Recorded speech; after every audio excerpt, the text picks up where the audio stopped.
Hello my dear students, welcome to my channel Scholarly Minds and I hope that you all are doing great.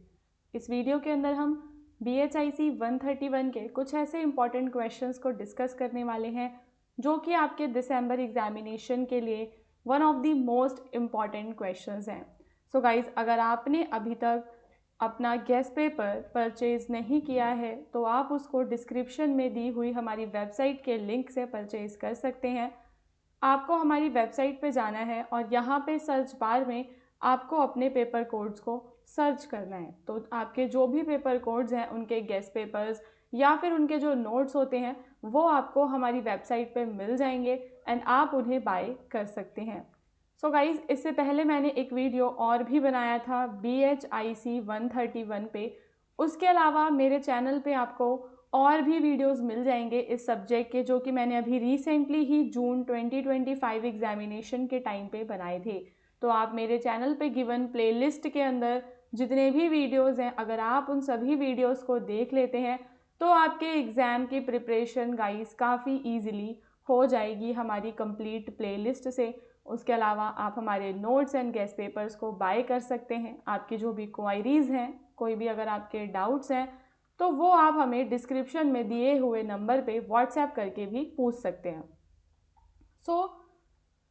अभी चलते हैं हमारे question number 1 पे. भारत के आधारभूत भू आकृतिक क्षेत्र कौन से हैं?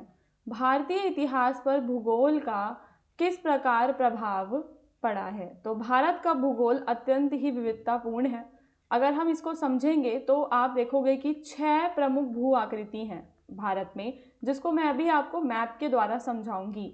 तो इसी भौगोलिक विविधता ने भारतीय इतिहास, संस्कृति, अर्थव्यवस्था और राजनीतिक विकास को गहराई से प्रभावित किया है. भू आकृतियों में दोस्तों सबसे ऊपर हमारे हिमालय आ जाते हैं. तो हिमालय जो पर्वत हैं वो भारत में सबसे उत्तरी जो क्षेत्र है वहाँ पे हैं. हिमालय के अंदर आपको कराकोरम रेंज, शिवालिक ऐसे विभिन्न प्रकार की पर्वतमालाएं मिलती हैं. साथ ही साथ वहाँ से निकलती हैं प्रमुख नदियाँ गंगा, यमुना, सिंधु. ये सारी नदियाँ भी आपके हिमालय पर्वतों से ही निकलती हैं. फिर हिमालय से नीचे आपके उत्तरी मैदान आ जाते हैं. तो सिंधु नदी, गंगा, ब्रह्मपुत्र जिन क्षेत्रों को सिंचित करती हैं, जहाँ की मिट्टी को उपजाऊ बनाती हैं, वो सारा जो एरिया है वो आपका उत्तरी मैदानों में आता है. उत्तरी मैदान में आपको घनी आबादी देखने के लिए मिलती है. तो सबसे ऊपर आपके क्या हो जाते हैं गाइस? आपकी पर्वतमालाएं, फिर उनसे निकलने वाली आपकी 3 नदियाँ, फिर इन नदियों के बीच का ये जो एरिया है, ये सारा जो एरिया है ये आपका किस में आता है? उत्तरी मैदानों में आ जाता है. फिर उत्तरी मैदान से नीचे जब हम पहुंचते हैं तो वहाँ पे हमें प्रायद्वीपीय पठार मिलता है जो कि भारत का सबसे पुराना भूभाग है. खनिज संसाधन यहाँ पे काफ़ी समृद्ध देखने के लिए मिलते हैं. दक्कन का पठार, मालवा, छोटा नागपुर पठार ये इस पठार के ही भाग हैं. इसके बाद जो आपकी नीचे तटीय रेखा है भारत की, वहाँ पे आपको तटीय मैदान देखने के लिए मिलते हैं. एंड यहाँ पे आपको थार मरुस्थल भी देखने के लिए मिलता है. तो तटीय मैदान आपका मरुस्थल है. और आपके 2 द्वीप समूह हैं. एक है आपका अंडमान निकोबार द्वीप समूह और दूसरे हैं आपके लक्षद्वीप समूह. तो जहाँ से आपका जो समुद्री व्यापार भी होता है. अब यहाँ पे गाइस मैं एक मैप के द्वारा आपको पूरा ये समझा दूंगी कि कहाँ पे क्या है. देखो, सबसे ऊपर का ये जो एरिया दिख रहा है आपको, ये सारा आपका क्या हो जाएगा? आपका जो हिमालय पर्वत वाला रीजन है. तो हिमालय पूरे यहाँ से लेकर यहाँ तक फैले हुए हैं. और इससे ही फिर ये आपकी इसमें शिवालिक रेंज है आपकी, है ना, जस्कर रेंज, लद्दाख, कराकोरम, ये सब कैलाश रेंज ऐसे आपको देखने के लिए मिलती हैं अलग अलग रेंजेस. फिर यहाँ से ही आपकी नदियाँ निकल रही हैं, जैसे कि आपकी इंडस रिवर हो गई, झेलम, रावी, सतलुज, फिर ये आपकी यमुना, गंगा, घाघरा, गंडक, ये ब्रह्मपुत्र यहाँ से होते हुए इधर इंडिया में इधर से आती है. तो ये सारे जो एरियाज़ हैं जो नदियों के द्वारा सिंचित हो रहे हैं, इन्हें हम कहते हैं नॉर्दर्न प्लेन्स यानी कि उत्तरी मैदान. फिर नॉर्दर्न प्लेन से जब आप नीचे जाते हो तो यहाँ पे पहले तो आपको ये ग्रेट इंडियन डेजर्ट दिख जाएगा. एंड देन ये आपका बीच में आपका ये प्लेटियो वाला रीजन है. प्लेटियो यानी कि पठार, जिसमें आपका छोटा नागपुर, ठीक है, मालवा का पठार हो गया और ये पूरा आपका दक्कन का पठार हो जाता है. पठारों के बाद यहाँ पे आपको घाट देखने के लिए मिलते हैं, ईस्टर्न घाट और वेस्टर्न घाट जिन्हें हम कहते हैं। फिर आपको कोस्ट देखने के लिए मिलता है, मतलब घाट हो गए आपके पश्चिमी और पूर्वी घाट हो गए, फिर आपको कोस्ट यानी कि पश्चिमी तट और पूर्वी तट देखने के लिए मिलेगा। एंड यहाँ पे आपके अंडमान निकोबार आइलैंड्स हैं और ये रहे आपके लक्षद्वीप। तो ये सारा आपने ऊपर ये डिस्क्राइब किया हुआ है, इस तरीके से ही आपको बताना है कि भारत के ये सारे आधारभूत भू आकृतिक क्षेत्र हैं। अब यहाँ पे बात आती है कि इस भूगोल का, ठीक है, इस भूगोल का भारत के इतिहास पर क्या प्रभाव पड़ता है।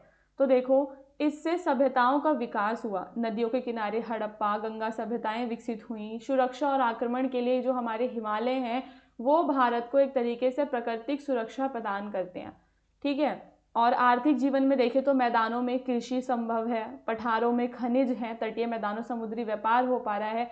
तो ये हमारी सांस्कृतिक जो विविधता है उसको भी बढ़ावा देते हैं। तो पहाड़, जंगल, नदियों के क्षेत्रों को अलग अलग रखा, जिससे कि भाषा, संस्कृति, परंपराओं में विविधता आई है। साथ ही नदियों और व्यापार मार्गों ने सांस्कृतिक संपर्क भी हमारे बढ़ाए हैं, ठीक है। सो ये सारे कुछ पॉइंट्स हैं जिनसे आप बताओगे कि ये कैसे आपके इतिहास को इन्होंने प्रभावित किया है आज तक, जो भी आपके ज्योग्राफिकल रीजन्स हैं उन्होंने। निष्कर्ष में हम बताएंगे कि भारत का भूगोल केवल भौतिक संरचना नहीं है, बल्कि उसने सभ्यता, राजनीति, अर्थव्यवस्था और संस्कृति को आकार दिया है। इसलिए यह कहा जा सकता है कि भारतीय इतिहास को समझने के लिए भारतीय भूगोल का ज्ञान अनिवार्य है। मतलब आपको भारतीय भूगोल में कहाँ पे क्या है, जो मैंने आपको बताया है वो एकदम बेसिक है। एटलीस्ट आपको मिनिमम इतना पता होना ही चाहिए अपने भारत के बारे में। फिर हम चलेंगे हमारे नेक्स्ट क्वेश्चन में, जिसमें आपको प्रारंभिक तमिलहम में राजनीतिक समाज के क्रमिक विकास पर एक निबंध लिखना है। तो प्रारंभिक तमिलहम से आशय क्या है? दक्षिण भारत का वो क्षेत्र जहाँ पे तमिल भाषा और संस्कृति का विकास हुआ उसको हम तमिलहम कहते हैं। किसका विकास हुआ? तमिल भाषा एंड संस्कृति का। इसका काल सामान्यतः संगम युग में माना जाता है। इस काल में राजनीतिक समाज का विकास धीरे धीरे हुआ, जो जनजातीय व्यवस्था से संगठित राज सत्ता तक की यात्रा को दर्शाता है। तो विकास धीरे धीरे हुआ, उसको हम चरणों में समझेंगे। सबसे पहले हम प्रारंभिक अवस्था जानेंगे जब समाज जनजातीय था, जनजातियां रहती थी। तो प्रारंभिक तमिल समाज में आपको गाइज मूलतः जनजातीय स्वरूप देखने के लिए मिलता है। समाज का संगठन कुटुंब यानी कि परिवार और कुल पर आधारित था। राजनीतिक सत्ता अभी पूर्ण रूप से संस्थागत नहीं थी, ठीक है। तो मतलब कि कोई केंद्रीकृत सत्ता नहीं थी, जनजातीय स्वरूप था। जनजातियों में अपने अपने परिवार हुआ करते थे, कुल हुआ करता था। और प्रमुख या मुखिया को वेलिर कहा जाता था, जो युद्ध, सुरक्षा और संसाधनों के वितरण में महत्वपूर्ण भूमिका निभाता था। तो यहाँ पे किसकी भूमिका इंपॉर्टेंट थी? वेलिर की। ओके।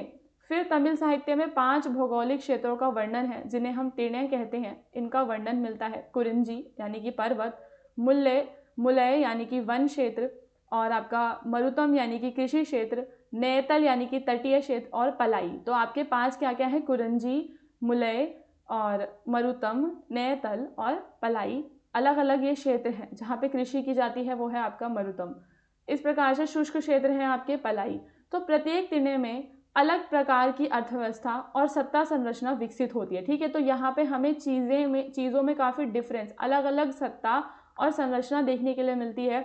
उदाहरणतः मरुतम क्षेत्र में कृषि अधिशेष के कारण स्थायी राजनीतिक सत्ता का विकास होता है।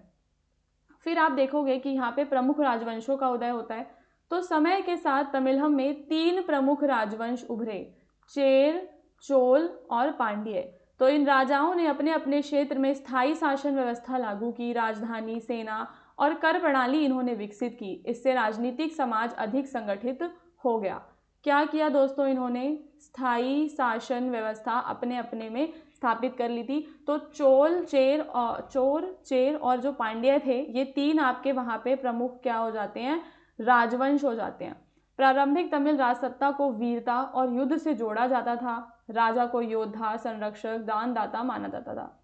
हालांकि राजा की शक्ति निरंकुश नहीं थी। सभाएं, कवि और योद्धा वर्ग उसे नैतिक रूप से नियंत्रित किया करते थे। तो राजा पे भी इसी प्रकार का नियंत्रण था। राज्य की आय का मुख्य स्रोत कृषि से आने वाली उपज, व्यापार और युद्धों में जो लूटते हैं, ठीक है। तो यहाँ पे आपको पता होना चाहिए कि इसके मतलब आय के स्रोत कौन कौन से थे, कहाँ कहाँ से आय इनको मिलती थी। तो कृषि की उपज हो गई, आपका व्यापार हो गया, और लूट हो गई जो ये युद्धों में लाया करते थे। ठीक है, और युद्ध भी, तो राजनीतिक समाज के विकास में युद्धों की भूमिका महत्वपूर्ण रही है, क्योंकि जब भी आपको अपने क्षेत्र का विस्तार करना है, ठीक है, अपने क्षेत्र को आप बढ़ाना चाहते हो, आप ज़्यादा से ज़्यादा संसाधनों को चाहते हो, आप चाहते हो कि आपको प्रतिष्ठा मिले, तो उन तीनों चीज़ों को पाने के लिए जो है युद्ध जो है वो गाइस महत्वपूर्ण हो जाते हैं। साहित्य की बात करें तो इस समय तमिलहम में संगम साहित्य काफ़ी महत्वपूर्ण था। संगम साहित्य से ही आपको तमिलहम के बारे में सारी जानकारियाँ जो हैं वो मिलती हैं। ठीक है, निष्कर्ष में आप बताएंगे कि प्रारंभिक तमिलहम में राजनीतिक समाज का विकास जनजातीय संरचना से संगठित राज्य व्यवस्था की ओर क्रमिक परिवर्तन था। पारिस्थितिकी, कृषि अधिशेष, व्यापार और युद्धों ने इस प्रक्रिया को गति दी। इस प्रकार संगम युग में दक्षिण भारत में एक विशिष्ट और सुदृढ़ राजनीतिक संस्कृति का भी निर्माण होता हम देखते हैं। फिर नेक्स्ट क्वेश्चन में आपको दक्कन के बारे में बताना है, जो डेक्कन प्लेट्यू मैंने अभी आपको बताया था। तो वहाँ पे किस प्रकार से दक्कन में किस प्रकार से विकास था, वहाँ का भौगोलिक क्षेत्र की अगर हम बात करें तो दक्कन भारत का एक महत्वपूर्ण भौगोलिक क्षेत्र है, जहाँ प्रारंभिक राज्यों का गठन उत्तर भारत की तुलना में कुछ देर से हुआ। लगभग 6ठी शताब्दी ईसा पूर्व से पहली दूसरी शताब्दी के बीच दक्कन में संगठित राजनीतिक सत्ता हमें देखने के लिए मिलती है। तो दक्कन जो कि एक पठारी क्षेत्र है, यहाँ पे हमें गाइस क्या देखने के लिए मिलते हैं, यहाँ पे हमें घने जंगल, कठोर भूमि और जल सीमित है। प्रारंभिक काल में ये परिस्थितियाँ बड़े राज्यों के गठन में बाधक हुआ करती थी। तो जहाँ पे जंगल होता था, भूमि होती थी, बहुत कठोर होती थी, जल की कमी होती थी, तो वहाँ पर बड़ा राज्य बनाना मुश्किल हो जाता था। पर यहीं पे आपको लौह ऐसक, पशुपालन योग्य भूमि मिलती है और उत्तर दक्षिण व्यापार मार्ग में ये महत्वपूर्ण भूमिका निभाता है। ठीक है, इससे ये समृद्ध हुआ और धीरे धीरे यहाँ पे राज्य का फिर गठन होता है। लौह उपकरणों का प्रयोग देखें तो जंगलों की कटाई हुई, नई कृषि भूमि तैयार हुई और उत्पादन और अधिशेष बढ़ा। तो इन्होंने क्या करा गाइस, जो आपके आयरन के टूल्स होते हैं ना, उनका जब यूज़ करना स्टार्ट करेंगे तो वहाँ से चीज़ें बढ़ेंगी कि जंगल कटेंगे तो नई कृषि के लिए भूमि तैयार हो जाएगी। जब कृषि करेंगे तो उत्पादन और अधिशेष बढ़ेगा, प्रॉफिट मिलेगा और कृषि अधिशेष से कर व्यवस्था स्थापित होगी, सेना रखेंगे, प्रशासनिक ढांचा और ज़्यादा इनका मजबूत हो जाएगा। तो फर्स्ट पॉइंट आपने इनकी भौगोलिक परिस्थितियां बताते हुए फिर आप बताएंगे इनके लौह तकनीक के बारे में। फिर दक्कन उत्तर भारत और दक्षिण भारत के बीच स्थलीय व्यापार मार्गों पर स्थित था। व्यापार के मार्ग थे, यहाँ से पश्चिमी तट के बंदरगाह हों या फिर आंतरिक व्यापार केंद्र हों, वहाँ से इसमें काफ़ी समृद्धि बढ़ी। और यहाँ पे कुछ प्रारंभिक राजवंश देखें तो आपको सातवाहन राजवंश देखने के लिए मिलेगा, जो कि कर संग्रह करते थे, नियमित सेना रखा करते थे और स्थानीय शासकों के साथ सहयोग के माध्यम से उन्होंने एक संगठित राज्य की स्थापना भी की थी। तो आप यहाँ पे सातवाहनों के उदय के बारे में ज़रूर बताएंगे। फिर बौद्ध और जैन संघों को राजकीय संरक्षण यहाँ पे मिला। तो ये संस्थाएं व्यापारिक मार्गों पर स्थित थीं, सामाजिक एकीकरण और नैतिक अनुशासन में सहायक रहीं। इससे राज्य को वैधता और स्थिरता मिलती है। फिर निष्कर्ष में दोस्तों बताते हुए मतलब अपना आंसर आप कंप्लीट कर देना कि दक्कन में प्रारंभिक राज्यों का गठन एक क्रमिक प्रक्रिया थी, जो भूगोल, लौह तकनीक, कृषि विस्तार, व्यापार, धार्मिक संस्थाओं से संयुक्त प्रभाव से संभव हुआ। इसने दक्कन को भारत के राजनीतिक इतिहास में एक महत्वपूर्ण स्थान भी दिलाया। फिर आपको टिप्पणी करनी है इंडो ग्रीक पर। तो इंडो ग्रीक शासक वे यूनानी मूल के राजा थे, जिन्होंने उत्तर पश्चिमी भारत में लगभग 2वीं शताब्दी ईसा पूर्व तक शासन किया। इनका उदय सिकंदर के आक्रमण के बाद यूनानी सत्ता के विस्तार का परिणाम था। तो जब सिकंदर भारत में आक्रमण करता है तो उसके बाद यहाँ पे यूनानी सत्ता आती है। बैक्टीरिया से आए यूनानी शासकों ने भारत के उत्तर पश्चिम क्षेत्रों गंधार, पंजाब और अफगानिस्तान में अपने राज्य इन्होंने स्थापित कर लिए थे। ठीक है, यूनानियों ने। फिर आगे देखेंगे तो इंडो ग्रीक शासकों में मिनांडर सबसे प्रसिद्ध है। बौद्ध ग्रंथों में मिलिंद पन्हों के अनुसार मिनांडर ने बौद्ध भिक्षु नागसेन से दार्शनिक संवाद किया और उसने बौद्ध धर्म अपनाया। इससे इंडो ग्रीक शासन की एक जो धार्मिक सहिष्णुता है वो स्पष्ट होती है कि ग्रीक वाले भी इंडिया के धर्मों को अपनाने लगे थे। इन शासकों का भारतीय इतिहास में विशेष महत्व है, क्योंकि इन्होंने क्या किया, भारत की मुद्रा प्रणाली को उन्नत बनाया, भारतीय और यूनानी कला के मिश्रण से गांधार कला को बढ़ावा दिया। उसके अलावा प्रशासन और सैन्य संगठन में आपको यूनानी के तत्व भी देखने के लिए मिलते हैं। तो यूनानी जो कल्चर है पूरा वो इंडिया में मिक्स हो पाया इनकी वजह से। हालांकि इंडो ग्रीक शासन राजनीतिक रूप से स्थायी नहीं रहा, उन्हें शक और कुषाण शासकों ने क्या कर दिया, बाद में आके पराजित कर दिया था। ओके, फिर आप मेगास्थनीज की इंडिका के बारे में बताएंगे। तो मेगास्थनीज कौन था? वो एक यूनानी राजदूत था जो कि सेल्यूकस निकेटर की ओर से मौर्य सम्राट चंद्रगुप्त मौर्य के दरबार में आया था। कब आया था? चंद्रगुप्त मौर्य के दरबार में सेल्यूकस निकेटर की ओर से आया था। उसने भारत में रहते हुए जो विवरण लिखा उसे इंडिका कहा जाता है। यह ग्रंथ आज पूर्ण रूप से उपलब्ध नहीं है, लेकिन इसके अंश जो हैं उसके माध्यम से ज्ञात होता है कि इंडिया में मेगास्थनीज ने भारत के समाज, यहाँ की जाति व्यवस्था, यहाँ के नगरों में प्रशासन, कृषि, सेना और शासन प्रणाली का वर्णन किया है। और पाटलिपुत्र को वो एक भव्य और सुव्यवस्थित नगर भी बताता है। मेगास्थनीज का वर्णन मौर्य प्रशासन की केंद्रीकृत और संगठित प्रकृति को दर्शाता है। उसने भारतीयों को सत्यप्रिय, कानून का पालन करने वाला और नैतिक बताया। साथ ही उसने 7 वर्गों में समाज के विभाजन का उल्लेख किया। हालांकि यह वर्णन आधुनिक इतिहासकारों द्वारा पूरी तरह स्वीकार भी नहीं किया जाता। तो उसने 7 वर्ग बताए हैं समाज के, और भारत के लोगों को सत्यप्रिय और कानून का पालन करने वाला और नैतिक बनाया है। अगर हम आलोचना की दृष्टि से देखें तो मेगास्थनीज के विवरण में हमें अतिशयोक्ति लगती है और ऐसा लगता है कि उसको भारतीय समाज की पूर्ण समझ नहीं थी और पूरा यूनानी दृष्टिकोण से उसने लिखा है। तो फिर भी इंडिका प्राचीन भारत के अध्ययन के लिए एक महत्वपूर्ण विदेशी स्रोत है, विशेषकर मौर्य काल के राजनीतिक और सामाजिक इतिहास के लिए। फिर आपको तिनय की अवधारणा बतानी है। तो गाइज ये तो आपको भी मैंने थोड़ी देर पहले एक ऊपर जो क्वेश्चन किया था उसके अंदर भी आपको तिनय की अवधारणा के बारे में बताया था ना, कि वो 5 जो प्रमुख क्षेत्र थे तमिल समाज में, वही वाला आपको सेम टू सेम बताना है। ये 5 आप बताते हुए चलेंगे और प्रत्येक तिनय में अलग प्रकार की अर्थव्यवस्था, सामाजिक संगठन और राजनीतिक संरचना विकसित हुई थी। तो तिनय अवधारणा ये दर्शाती है कि प्रारंभिक तमिल समाज में राजनीति और समाज का विकास पर्यावरण से गहराई से जुड़ा था। ठीक है, कि पर्यावरण से वो लोग गहराई से जुड़े हुए थे, ये बात इम्पॉर्टेंट है। यह अवधारणा आधुनिक इतिहासकारों को यह समझने में मदद करती है कि दक्षिण भारत में राज्य और समाज का विकास केवल राजाओं के माध्यम से नहीं बल्कि भूगोल और जीवन शैली के आधार पर हुआ है। ठीक है, भूगोल के आधार पर मेन, प्लस लोगों की जीवन जो शैली होती है उसके आधार पर विकास हुआ है समाज का, ना कि आपके राजाओं के माध्यम से। इस प्रकार तिनय अवधारणा प्रारंभिक तमिल समाज को समझने की एक अनूठी और वैज्ञानिक दृष्टि हमें प्रदान करती है। फिर आपको कलिंग युद्ध के बारे में बताना है। कलिंग युद्ध क्या है? तो मौर्य सम्राट अशोक के शासनकाल की सबसे महत्वपूर्ण घटना है। वर्तमान क्षेत्र उड़ीसा जो है आपका, उड़ीसा, वहाँ पे कलिंग युद्ध लड़ा गया था। कलिंग एक स्वतंत्र, समृद्ध और सामरिक दृष्टि से बहुत ही महत्वपूर्ण राज्य था। अशोक ने साम्राज्य विस्तार की नीति के तहत कलिंग पर आक्रमण किया। इस युद्ध में बहुत लोग मर गए, घायल हो गए, हजारों को बंदी बनाया।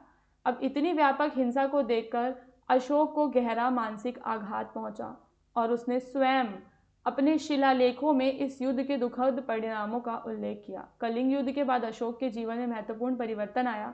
उसने हिंसा की नीति त्यागी, बौद्ध धर्म को अपनाया, साथ ही साथ उसने धम्म की नीति का भी प्रचार किया। अब धम्म का उद्देश्य क्या था?